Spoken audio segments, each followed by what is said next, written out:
कभी कभी जीवन में हम बहुत ज़्यादा परेशान हो जाते हैं, हताश हो जाते हैं, समझ में नहीं आता है कि क्या करें।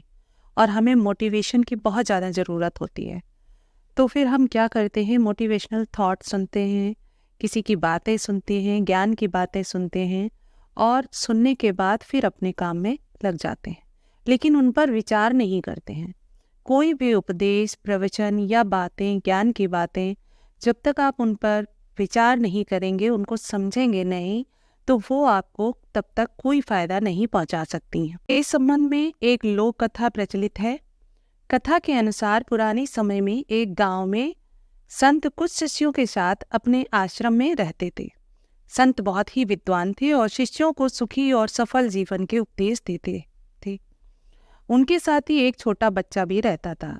एक दिन उनका वह छोटा शिष्य कहीं से एक तोता ले आया और उसे पिंजरे में बंद कर दिया। संत ने शिष्य को बहुत समझाया कि उसे छोड़ दो, लेकिन शिष्य ने गुरु की बात नहीं मानी और तोते को साथ लेकर खेलने लगा। ये शिष्य बहुत छोटा था, इसलिए गुरु ने उसे सख्ती से आदेश नहीं दिया, लेकिन उन्होंने सोचा कि इस तोते को कैसे मुक्त किया जाए। तो ये तरीका उनकी समझ में आया कि उन्होंने तोते को रोज सिखाया कि पिंजरा छोड़ दो, उड़ जाओ, पिंजरा छोड़ दो, उड़ जाओ। तोता संत की सिखाई हुई बात रटने लगा। कुछ ही दिनों में तोते ने ये बात अच्छी तरह से रट ली। एक दिन छोटे बच्चे ने गलती से पिंजरा खुला छोड़ दिया। खुले पिंजरे से तोता बाहर आ गया और जोर जोर से बोल रहा था कि पिंजरा छोड़ दो, उड़ जाओ। संत ने देखा कि तोता पिंजरे से बाहर आ गया है और वह उनकी सिखाई हुई बात भी रट रहा है। अब संत को लगा कि अभी ये तोता उड़ ही जाएगा, लेकिन जैसे ही संत तोते के पास पहुंचे तो तोता दौड़कर अपने पिंजरे में घुस गया। पिंजरे के अंदर भी तोता यही बोल रहा था कि पिंजरा छोड़ दो, उड़ जाओ, पिंजरा छोड़ दो, उड़ जाओ। उसे देखकर संत ने सोचा कि तोते ने सिर्फ शब्द रटे हैं, उसका मतलब नहीं जाना।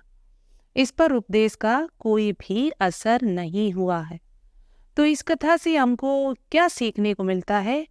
यही सीखने को मिलता है कि उपदेश और प्रवचन, मोटिवेशनल थॉट, इनका मतलब तब तक नहीं है जब तक कि आप इसको समझते नहीं हैं और उन्हें अपने जीवन में उतारते नहीं हैं।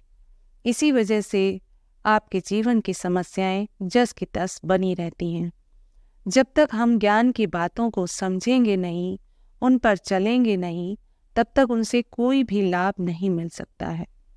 ज्ञान की बातें तभी हमारे काम आ सकती हैं जब हम उन्हें अपनाएंगे।